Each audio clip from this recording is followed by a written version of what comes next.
Bahrain അന്താരാഷ്ട്ര വിമാനത്താവളത്തിലൂടെ യാത്ര ചെയ്യുന്നവരുടെ എണ്ണത്തിൽ റെക്കോർഡ് വർധനവ്. വിമാനത്താവളങ്ങളുടെ അന്താരാഷ്ട്ര റാങ്കിങ്ങിൽ തുടർച്ചയായ 5-ാം വർഷവും 5 നക്ഷത്ര പദവിയും ബഹ്റൈൻ എയർപോർട്ട് നിലനിർത്തി. 2025 ജനുവരി മുതൽ നവംബർ വരെയുള്ള 11 മാസ കാലയളവിൽ മാത്രം 80 ലക്ഷം യാത്രക്കാരാണ് വിമാനത്താവളത്തിലെ വിവിധ ടെർമിനലുകൾ ഉപയോഗിച്ചത്. ഗതാഗത വാർത്താവിനിമയ മന്ത്രാലയം പുറത്തുവിട്ട കണക്കുകളിലാണ് ഈ നേട്ടം വ്യക്തമാക്കുന്നത്. ഇതേ കാലയളവിൽ 97,000-ലധികം വിമാന സർവീസുകളും വിമാനത്താവളം കൈകാര്യം ചെയ്തു. ഏറ്റവും കൂടുതൽ തിരക്ക് അനുഭവപ്പെട്ടത് ആഗസ്റ്റ് മാസത്തിലായിരുന്നു. 9,51,795 യാത്രക്കാരാണ് ആഗസ്റ്റ് മാസത്തിൽ യാത്ര ചെയ്തത്.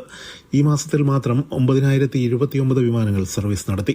വിമാനത്താവളത്തെ സുരക്ഷാ തകരാറുകളില്ലാതെ പരിപാലിക്കുന്നതിലെ അന്താരാഷ്ട്ര മികവും ശുചിത്വ പരിപാലനത്തിലെ നിലവാരവും അടിസ്ഥാനമാക്കി എയർ ട്രാൻസ്പോർട്ട് റേറ്റിംഗ് ഏജൻസിയായ സ്കൈട്രാക്സ് ഇന്റർനാഷണലിന്റെ റാങ്കിംഗ് പരിശോധനയിൽ തുടർച്ചയായ 5-ാം തവണയും 5 നക്ഷത്ര പദവിയും ബഹ്റൈൻ വിമാനത്താവളത്തെ തേടിയെത്തി.